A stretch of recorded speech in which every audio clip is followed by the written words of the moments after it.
but he wouldn't give them the satisfaction of seeing him break. Instead, he again bit his lower lip until blood oozed from his mouth, and then he buried his face in his hands. He remembered, "They told me she was dead with my unborn child in her womb." His decision was now an easy one. He would rather die than continue on in life without his family. As his tears dried, his eyes seemed to burn. He grunted to let the guard know he was there and listening. Then he rolled to one side and slowly and cautiously slid the plate of beef toward him. He swatted the meat and bread from the plate, and then harshly felt the edge of the thick tin in the darkness. He was afraid he wouldn't find what he was seeking, and then his trembling fingers found it. The outer lip of the plate had been worn to a sharp edge. "The new emperor seeks my knowledge still?" he asked. "Seeks? He demands it, fool," the voice said from the far side of the cell door. With shaking hands, he slid his finger across the sharp edge of the plate once more, bringing the sensation he was looking for, the cutting of flesh. Devereux drew closer to the iron door.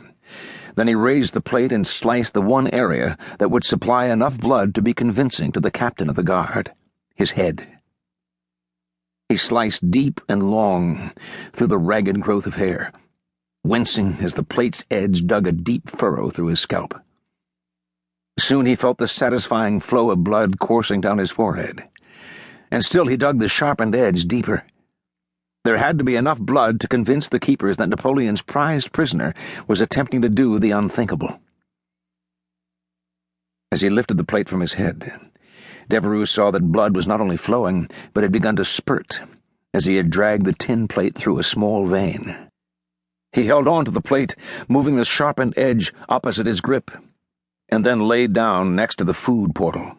He allowed his blood to splatter the iron of the door, and then he sighed and made gasping sounds. He reached up with his free hand and slapped at the growing puddle of blood, making sure it splashed into the corridor beyond. "What? It is blood, Captain! The fool has slit his own throat!" The captain of the guard did exactly what Devereux had hoped. He panicked at the thought of losing him to suicide. He could never explain that to the Emperor. He heard the other man as he pulled keys in an attempt to get the door open. So, this was it, the moment of his death.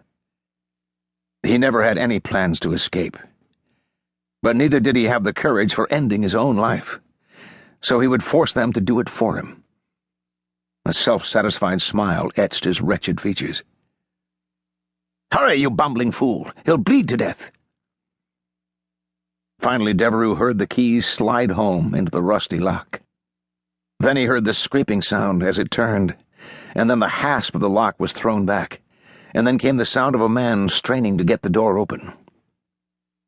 He felt and smelled the first fresh air in over 2 years as it hit his face, and he breathed it in, preparing himself, gathering what strength he could for the next few seconds, the last seconds of his life. He let his eyes flutter open, and his eyes instantly felt the jab of pain from the candle-lit corridor beyond. He felt hands rolled him roughly onto his back, and before the guard could react, he swung the tin plate as hard as his atrophied muscles would allow.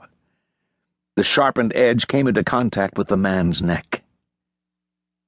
The captain gasped as he watched the guard take a blow to his throat just as he turned the prisoner over.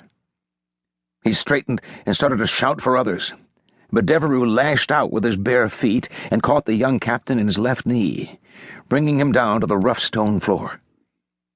Before the captain could fully react to the assault, the prisoner Devereux had leaped blindly to his back and brought the tin plate solidly down onto the back of the man's head, embedding the sharpened edge deeply into his skull.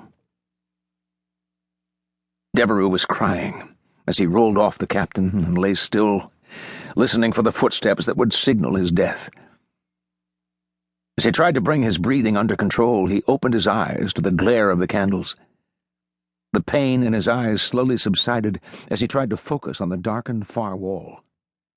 He swallowed and tried to stop his